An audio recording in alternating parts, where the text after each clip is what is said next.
kalian berempat boleh ikuti saya ya ke ruang interview.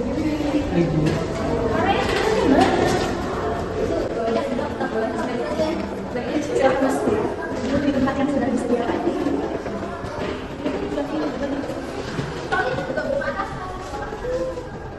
Oke, selamat pagi semuanya. Sebelumnya terima kasih telah hadir tepat waktu. Di sini kami adalah tim HRD yang akan mewawancarai kalian. Saya Awas dan di samping saya ada Regina.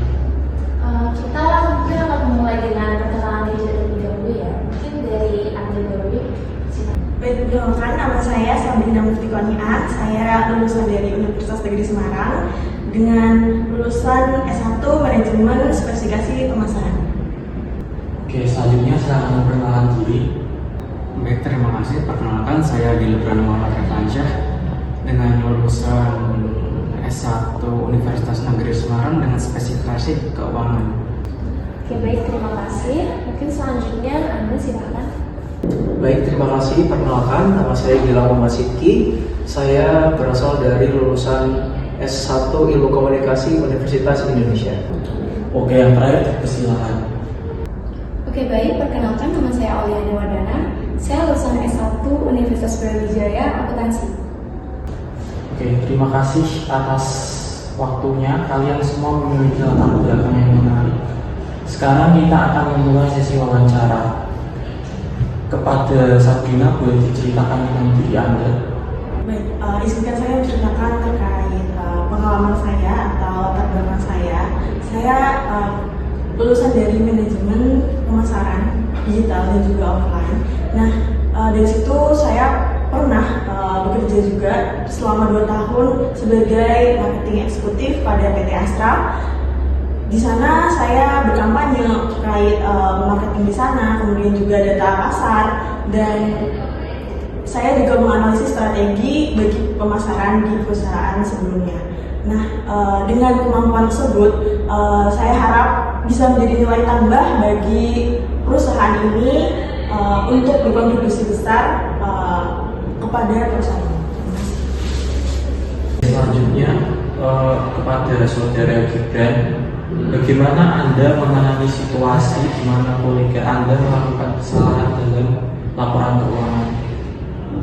Yang akan saya lakukan jika kolega saya melakukan kesalahan, yang pertama itu saya akan mendiskusikan kesalahan tersebut secara langsung dengan kolega saya dengan suasana profesional dan tidak saling menyalahkan. Selanjutnya kepada saudara Gilang, bagaimana cara Anda mengatur prioritas dalam menghadapi banyak tugas dalam waktu bersamaan?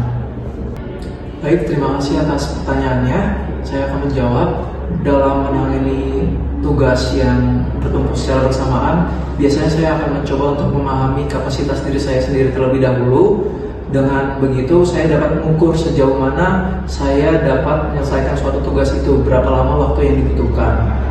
Ketika sudah melakukan itu, saya akan mengetahui nih, akan menyusun timeline tugas-tugas mana saja yang dapat saya kerjakan terlebih dahulu, dan kemudian saya akan mengerjakan tugas itu terlebih dahulu, kemudian lanjut mengerjakan tugas lainnya. Oke, terima kasih atas jawabannya, saudara Gilang.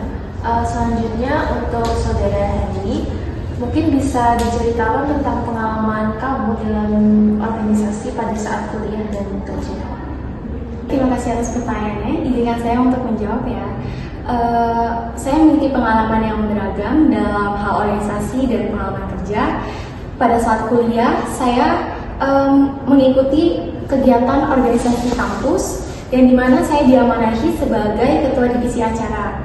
Tugas saya itu merencanakan, mengkoordinasi berbagai macam acara, mulai dari acara seminar sampai acara sosial. Dari situ saya belajar bagaimana caranya bekerja sama tim dan komunikasi yang baik. Untuk pengalaman saya bekerja, itu saya pernah bekerja sebagai asisten di perusahaan sebelumnya, yang dimana saya membantu manajer untuk menyelesaikan tugas-tugas dokumen.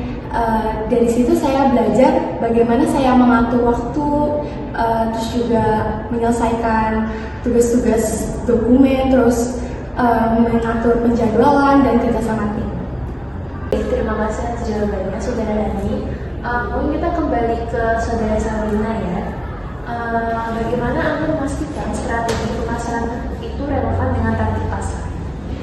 Saya selalu melalui riset dulu, awalnya dari riset pasar. Jadi setelah kita melalui riset pasar, kemudian kita ada analisis data demografis, yaitu melihat keuntungan dari lingkungan juga. Yang terakhir ada strategi atau menganalisis data strategi dari data-data yang sudah kita dapatkan seperti riset pasar dan juga analisis demografis. Itu kita melakukan strategi pemasaran tersebut. Dari strategi pemasaran tersebut kita selalu melakukan evaluasi juga setelah kita cek ombak gitu pada para pelanggan. Kita mengambil evaluasi apa yang perlu kita perbaiki ke depannya, seperti itu. Jadi agar pemasaran ini tetap relevan juga dari brand ini atau perusahaan ini masih sejalan dengan perusahaan ini. Selanjutnya kepada Saudara Gibran, bagaimana Anda memastikan komunikasi yang efektif antara tim keuangan dengan tim operasional? Saya akan memastikan bahwa informasi yang akan disampaikan kepada tim keuangan dan tim operasional menggunakan bahasa yang mudah dipahami dan laporan data yang relevan agar tidak terjadi miskomunikasi antara tim keuangan dan tim operasional. Oke, terima kasih atas jawabannya, Saudara Gibran. Selanjutnya untuk Saudara Gibran, software atau tools apa yang Anda gunakan untuk membuat konten dan media sosial apa yang menjadi inspirasi Anda? Baik, untuk desain grafis biasanya saya menggunakan Figma ataupun Canva, dan untuk video editing saya terbiasa untuk menggunakan CapCut maupun Adobe Premiere, dan untuk tambahannya mungkin ada After Effects. Dan untuk media sosial biasanya saya upload konten itu di TikTok, jadi saya lebih terbiasa untuk tahu algoritma dari media sosial TikTok. Terima kasih. Selanjutnya kepada Saudari Hani, sebagai seorang asisten, nanti bagaimana cara Anda menangani tugas administratif yang nantinya memerlukan ketelitian tinggi? Oke, baik. Untuk kasus tersebut, saya akan mengutamakan perhatian terhadap detail-detail penting. Langkah pertama yang akan saya ambil adalah memahami tugas-tugas tersebut dengan baik, mulai dari prioritas dan deadline yang ada. Lalu kemudian saya akan menjadikan poin-poin penting untuk memudahkan saya mengelola tugas tersebut. Yang saya juga akan menggunakan media untuk memudahkan saya dalam memanajemen tugas seperti spreadsheet sebagai memudahkan saya dalam mengelola hal tersebut agar saya tidak meninggalkan informasi-informasi penting yang ada. Oke, baik. Terima kasih atas jawaban kalian semua. Selanjutnya kami akan mempelajari lebih lanjut dari KPR melalui